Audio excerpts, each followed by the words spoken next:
What's going on, everybody? Jeff, or J-Man Espresso, back with another video in the Battlefield 3 training series, and today we'll be using the SCAR, so let's hop right into it here.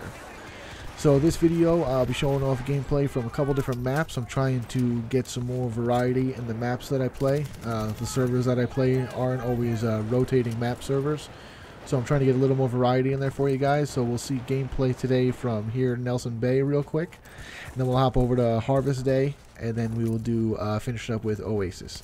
So you know, there's not a lot of, like I said, on the PC that has a good server for me with a good ping and it's constantly full. There's not always rotating servers. A lot of times they're single map servers.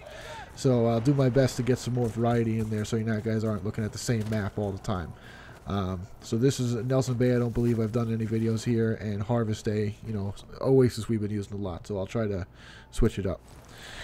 So the weapon here, the SCAR, like I said, it is a submachine gun, as all weapons are for the engineer, and it is the first weapon to unlock, but the second weapon available to you as an engineer, right after the 9A91, and definitely some differences that you'll have to get used to as you use the engineer kit. Now, it's early unlock, so you probably won't have gotten too comfortable with the 9A91. You'll probably still be adjusting to using the submachine guns from if the, you know, whatever you used first, or even if you use this first. You probably won't have a favorite yet of this class, so you know, you won't have to get used to it too much. Now, compared to the 9A91, it's a bigger weapon. It takes up more of your screen, so that's something to be aware of when you're getting into your engagements. Just be aware that the weapons are going to be you know, more present on the screen when you're not aiming down your sights. So just, you know, all the weapons are going to be in the screen differently, especially when you move from submachine guns to light machine guns to assault rifles. You know, just be aware of that as you're scanning around the map and finding your targets. As far as recoil goes, excuse me, excuse me, sorry. As far as the recoil goes, recoil, like for all the submachine guns, they're all silenced, so that kind of cuts down on the recoil a little bit. Similar to the 9A91, it just kind of moves back towards the character and up ever so slightly. You really don't have, on a full auto fire, the submachine guns do pretty well on full auto. The recoil is not bad for, you know, just to begin with for pulse fire, but the submachine guns do pretty well on full auto fire. So, you know, if you're in a close range engagement, don't be afraid to, you know, full auto. That's fine with these weapons, as opposed to like the assault rifles, where you definitely want to be pulsing and you're losing your accuracy the longer you hold down the trigger. Submachine guns, they do pretty well once you settle into a groove there. Now you'll find in this video I mostly use the iron sights. I do throw the red dot on a couple times. Now as far as optics go for this, like I said, for the 9A91, generally I run with iron sights or the 4x scope, every now and then throwing a red dot on. I kind of switch it up with the SCAR, and I don't use the 4x as much for this weapon, but you know, every situation is going to call for what it needs, and sometimes you're going to need to throw the 4x on. Now the engineer weapons, you want to be controlling the engagement best you can and getting into close range to medium range engagements. But like, let's say you're playing on a map here like Oasis, it's going to happen where you get in those longer range engagements, and sometimes a 4x scope can be real helpful with that, especially as opposed when you have a weapon that has an iron sight that's kind of bulky. This one's not too bad. I don't mind the iron sights on this weapon. I'm not crazy about generally when the iron sights have a full circle that you have to look through, the top arch. But this one's not too bad, and a lot of times the engagements, you want to keep them close to you anyway, so you know, the red dot's going to be just fine for you, or the iron sights. Now as far as specs, I like to keep things pretty standard there.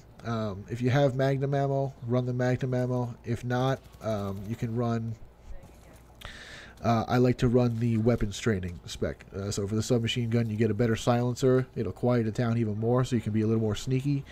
And for aimed fire, you'll be more accurate. Now Magnum ammo is generally what I run, but if I find I'm having an off day, my shots aren't, you know, I'm not dropping my targets best I could be, you know, just everyone has their off days, then I'll throw on the submachine gun training, and that'll allow me to just get that little extra accuracy that you want, you know, when you're struggling. And even if you're not struggling and you find that maybe you want to switch it up from using Magnum ammo, that's a solid specialization to use, and I think it's underused. I don't see a lot of people using the weapons training specs, and they're solid specs. I mean, they don't add anything to your weapon like Magnum ammo does, but every little bit counts. So I mean, they're definitely a big help to me. And then for the other spec, you want to be aware of how you're going to be playing when even if you're just playing squad deathmatch or if you're playing in objective based mode. If you're not going to be running an optic, you want to think about what specialization is going to help you out the most. For squad deathmatch, I like to run the lightweight specialization. Now that doesn't give you more ammo, you don't get more grenades, you don't get an optic, but it allows you to move around quickly. And for squad deathmatch, moving around quickly is very good. But if you find that you run out of ammo a lot, then you might want to think about running the extra ammo kit, if you don't have any assault guys around. But I like for squad deathmatch anyway, I like the lightweight kit. So that's pretty much it. It's a solid weapon. I mean, it's the first one you unlock, so it's early on. I think it's definitely an overlooked weapon. I don't see it used that much. People tend to go for the UMP or the PP2000. But even though it's an early weapon, give it a shot. I think it's a solid weapon to use. I like it. It's quite powerful. Even the hip fire, the non-aim fires pretty well. So, don't overlook it, even though it is an early weapon. So we're coming up to the end here. I do have my early access to the Battlefield 3 beta. I have it downloaded on the PS3. I'm going to check it out tonight. Check it out tomorrow, and then I'll start putting footage up once I have it for the PC on the 29th. I haven't played a shooter on the consoles in a while, so kind of want to get used to it a little bit before I put some footage up from that. So that's it, everybody. I hope you liked the video. Stay tuned for more in this series. Even though we got the beta coverage coming up, we still do have more to finish up in this series. If you liked the video, rate it, leave a comment below, and if you haven't done so already, go ahead and hit that subscribe button. All right, everyone.